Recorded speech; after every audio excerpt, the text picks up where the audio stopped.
네, 안녕하세요. 모터래프 김상영입니다. 오늘은 제네시스의 첫 번째 SUV GV80을 여러분들에게 소개해 드리려고 합니다. 네, 일단 제네시스 브랜드가 첫 번째로 만든 SUV, 그래서 조금 더 여러 가지 혁신적인 내용들을 많이 담고 있습니다. 단순히 SUV라는 형태 뿐만 아니라 판매하는 방식, 그리고 우리가 그동안 선택했었던 트림, 이런 개념들까지도 전부 달라졌어요. 예전에는 트림의 그레이드들이 나뉘어져 있었죠. 그 상황에서 옵션을 집어넣어서 내가 원하는 자동차를 만드는 방식이었다면, 이 제네시스 GV80 같은 경우는 아예 기본 트림에 내가 4륜 구동을 넣을 것인지, 그리고 어떤 패키지를 넣을 것인지, 그거에 따라서 정말 다양한 조합이 가능하고요. 외관 색상, 그리고 실내의 투톤 컬러들, 이런 것들까지 조합을 하게 되면 굉장히 경우의 수가 많아집니다. 어쨌든 기본 가격은 6,500만 원대부터 시작을 하고요. 넣을 수 있는 모든 것들을 넣게 되면 9,000만 원대까지 가격이 높아지는 GV80입니다. 네, 일단 디자인을 살펴보시면 중압감이 어느 정도 느껴집니다. 이 사진으로 봤을 때보다 실물로 보게 되면 차가 조금 더 거대해 보이고 압도적인 느낌들이 많이 있어요. 제네시스 SUV 같은 경우는 컨셉카로 등장을 했는데 양산형이 되면서 조금 아쉬운 부분들도 있고 나아진 부분들도 있어요. 근데 어쨌든 이 보는 느낌은 벤틀리 벤테이가가 떠오르긴 합니다. 이런 실루엣, 그리고 프로포션, 이런 부분들은 고급 SUV가 많이 떠오르긴 해요. 하지만 세부적인 부분은 제네시스가 그동안 추구했었던 그런 디자인이 고스란히 남아져 있고요. 이상엽 전무가 일단 제네시스의 디자인은 두 줄로 간다, 두 줄로 간다고를 굉장히 강조를 했습니다. 이 주간 주행등에서 뻗어나오는 이 라인은 사실 다른 모델들에서도 볼 수 있었던 건데 GV80에서 조금 더 선명해졌고요. 이 주간 주행등, 그리고 이 방향 지시등이 양옆 휀더 부분까지도 이어지고요. 자연스럽게 테일램프의 디자인까지도 이어지는 구조입니다. 이 기본 모델 같은 경우에도 풀 LED 램프가 기본으로 들어가고요. 여러 가지 사양들은 정말 빠짐이 없이 좋게 만들어져 있습니다. 이 크레스트 그릴 같은 경우도 G90과는 조금 디자인이 달라요. G90 같은 경우는 살짝 와인잔처럼 생긴 오각형이라고 했다면 지금 완벽하게 방패처럼 디자인이 달라졌습니다. 근데 이런 세부 디테일은 G90이 훨씬 더 나은 것 같아요. G90은 이 마름모가 서로 붙는 부분에 이렇게 십자가 같은 그런 포인트들이 있었는데 지금은 그런 부분이 전부 사라졌죠. 그래도 이 크롬으로 처리한 부분들은 마감이 상당히 좋습니다. 진짜 철판을 보는 듯한 느낌이 들어요. 컨셉카, 그리고 고급차에서 보던 이런 본인 라인들, 이 엠블럼을 살짝 끌어안은 듯한 느낌으로 디자인이 됐고요. 보닛이 튀어나온 부분, 이런 부분들은 사실 고급차에서 볼 수 있었던 그런 클래식한 디자인인데 여기서 조금 더 구체화가 됐고 입체적인 느낌도 강조가 되어 있습니다. 이게 아무래도 좀 공장에서 빠르게 제작을 서둘러 샀던 모델이기 때문에 이런 부분들이 굉장히 파팅 라인이 복잡하게 엮여 있거든요. 여기가 조금 완벽하게 만들어진 것 같진 않네요. 좌우 단차가 좀 차이가 있어요. 네, 범퍼 디자인, 이런 것들도 사실 에어로다이나믹을 위한 부분들이 그대로 씌워져 있고요. 좀 더 날렵함을 강조한 부분들도 있고 크롬으로 처리하면서 화려함이나 좀 시선을 뺏을 수 있는 그런 부분들까지도 마련되어 있습니다. GV80 같은 경우는 팰리세이드보다는 전장이 조금 짧습니다. 하지만 휠베이스는 후륜 구동 모델이기 때문에 굉장히 길어요. 그래서 옆면에서 봤을 때 차체 밸런스는 기존에 봤었던 현대차, 기아차의 SUV와는 완벽하게 다릅니다. 이 비율 측면에서는 확실히 후륜 구동 모델이 갖는 장점을 많이 보여주고 있어요. 관심을 굉장히 많이 끌었던 부분 중에 하나가 이 휠입니다. 국산차 최초로 이제 22인치 휠이 적용이 돼 있어요. 21인치까지는 있었는데 이렇게 거대한 22인치 휠은 국산차 최초입니다. 최근에 이 정도 사이즈의 SUV, 특히 고성능 모델 같은 경우는 22인치 휠이 약간 유행처럼 번지고 있기도 하거든요. 제네시스도 그거에 맞춰서 22인치 휠을 넣었고, 이런 디자인 같은 경우도 컨셉카에 있었던 것이 거의 그대로 적용이 되어 있습니다. 다만 아쉬운 부분이, 사실 휠이 굉장히 크면 이 내부가 훤히 잘 보이잖아요. 그래서 이런 캘리퍼 같은 경우도 좀 더 멋있게 만들어서 제네시스 엠블럼 박으면 예쁠 것 같은데 그런 부분은 적용되어 있지 않네요. 그냥 이거는 일반적인 자동차에서 보는 캘리퍼 그대로 적용이 되어 있습니다.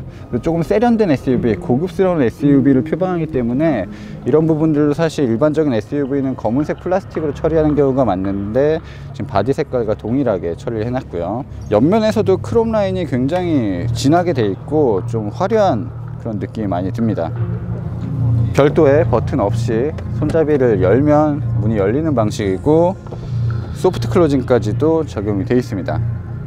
이 옆면에서 또 봐야 되는 디자인 특징 중에 하나가 제네시스는 두 줄이라고 했잖아요. 이 두 개의 캐릭터 라인인데 보니 가장자리를 굉장히 굵게 들어온 선은 이 도어 쪽에선 사라지다가 다시 팬더에서 튀어나오게 되어 있고요. 이 보니 끝단에서 시작된 이 선 같은 경우는 아예 차체를 쭉 이어져 있습니다.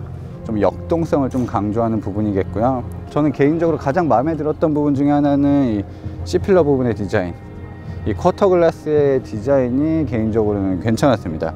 좀 기존에 없었던 그런 느낌이고 좀 날렵함을 많이 강조한 느낌이라서 이런 부분의 디자인은 앞으로도 계속 고수해 나가면 좋지 않을까 라는 생각이 들고, 근데 뒷모습 디자인은 제네시스가 공개했던 사진에도 없었습니다. 테일램프의 형상을 알고 있었는데 불이 이런 식으로 들어오는 거는 이제 행사장 와서 처음 봤습니다. 그냥 이 테두리를 이런 식으로 만들었으면 상당히 재미없고 센스 없었을 것 같은데 이런 식으로 끝단을 표시를 좀 다르게 해놨죠.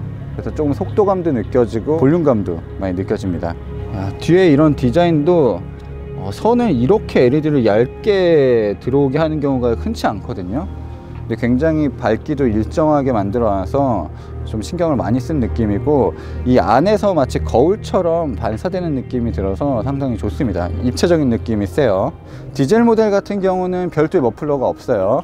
가솔린 모델 같은 경우는 이제 크레스트 그릴처럼 생긴 머플러가 양쪽으로 붙습니다.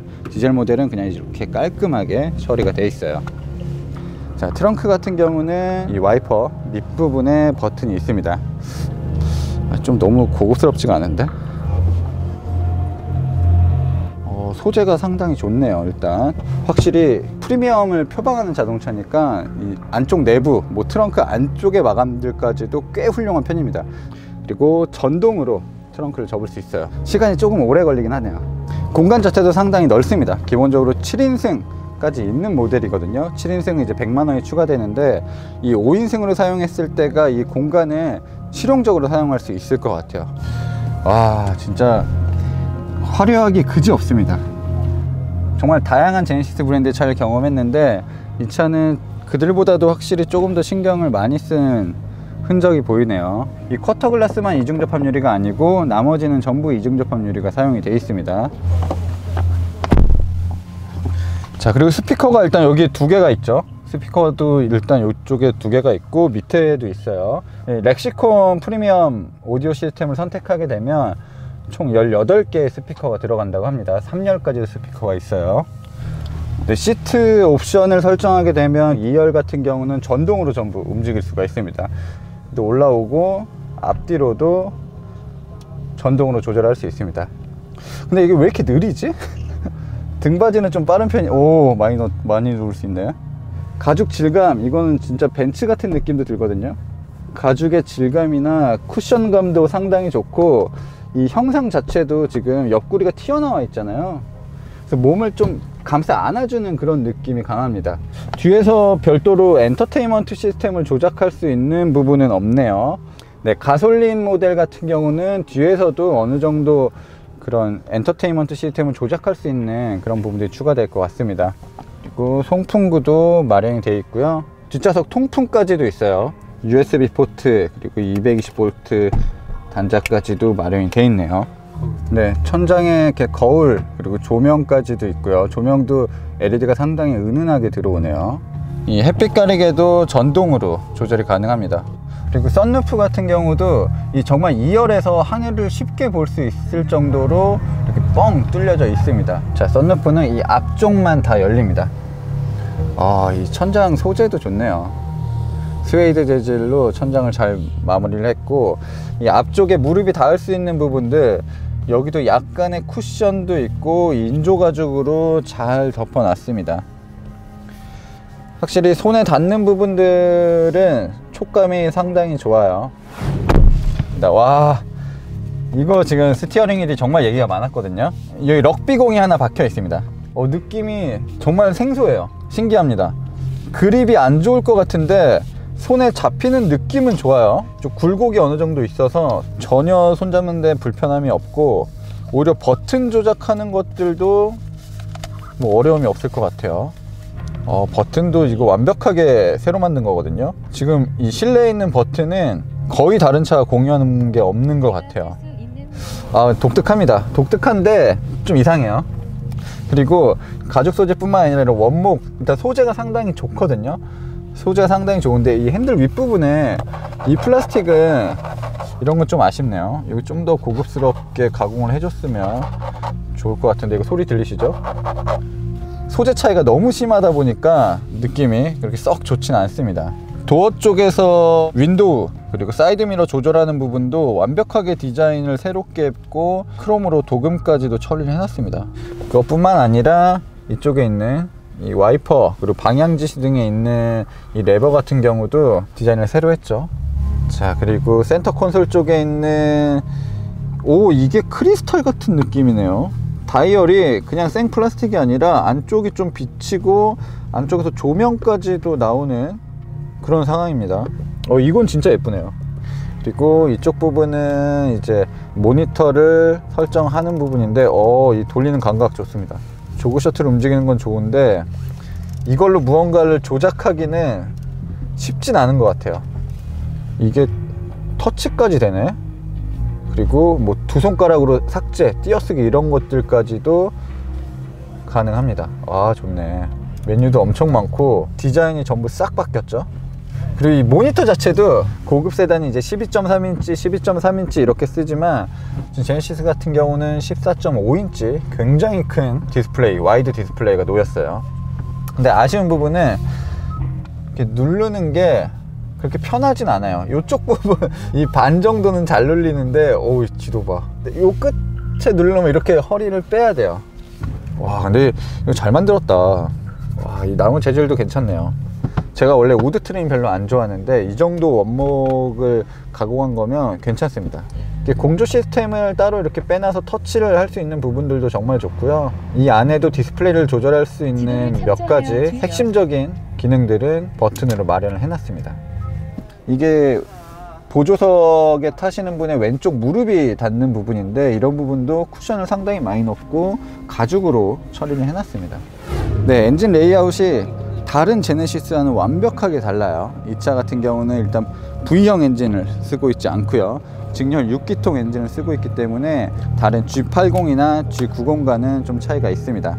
사실 G90 같은 경우 그리고 G80 세단 같은 경우는 서스펜션 마운트, 휠하우스 부분이 완벽하게 수직으로 서 있었거든요. 그리고 차체 끝단까지 이렇게 뽑아져 있었는데 지금은 이 실내 안쪽으로 더 많이 들어와 있죠.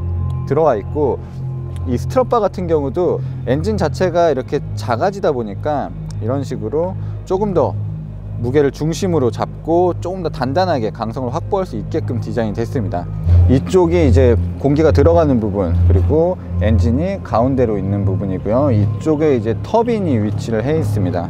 그리고 엔진이 그래도 상당히 좀 많이 들어간 편입니다. 뭐 다른 전륜 구동에 비해서는 훨씬 많이 들어간 거고 유럽 브랜드에 비해서도 꽤 무게중심을 잡기 위해서 엔진이 들어가 있어요. 그래서 1번부터 6번 실린더가 있으면 그 중간 정도의 앞바퀴가 지나가고 있습니다. 네, 지금 이제 여기는 행사장이고요. 행사장에는 굉장히 다양한 색상의 제네시스 GV80이 준비가 되어 있습니다. 일단 기본적으로 컬러가 상당히 많아요. 상당히 많고 특징적인 게 무광 컬러가 3가지가 있다고 합니다. 이 매트 색상 상당히 이색적입니다. 스포츠카에서 보던 그런 느낌이거든요. 상당히 좋네요. 시선을 정말 딱 사로잡는 느낌이에요. 굉장히 매력적이었던 색상, 무광으로 처리된 그린 색상이거든요. 이거는 느낌이 굉장히 좋네요. 정말 너무너무 고급차 같아요. 이제는 이런 것들도 다 선택을 할 수 있고요. 이 외부 패널 같은 경우도 이제는 좀 경량화에 신경을 많이 썼습니다. 지금 자석이거든요. 자석인데 보닛은 안 붙어요. 보닛은 이제 알루미늄 합금을 쓴 것 같고요. 휀더는 이렇게 붙죠. 도어도 이 앞도어 그리고 뒷도어 전부 알루미늄 패널을 썼어요. 그리고 이 뒤에 휀더 부분은 철판이 사용이 됐습니다. 겉모습만 중요한 게 아니라 이런 제작하는 소재 그리고 경량화 할 수 있는 부분들에 좀 신경을 더 많이 쓴 것 같고요. 실내 색상 같은 경우도 조합을 하다 보면 20가지 정도 넘어가는 그런 투톤 컬러를 선택할 수 있다고 합니다. 아이폰 느낌인데, 아이폰. 네, 지금까지 GV80 신차 발표회에서 GV80을 간단하게 살펴봤습니다. 이제 한정된 시간이었기 때문에 엄청나게 자세하게 살펴보지는 못했어요. 그래서 저희가 조만간 빨리 시승차를 받아서 다양한 테스트도 해보고 좀 더 꼼꼼하게 살펴보도록 하겠습니다. 저는 지금까지 모터래프 김상영이었고요. GV80은 무광이 답인 것 같습니다.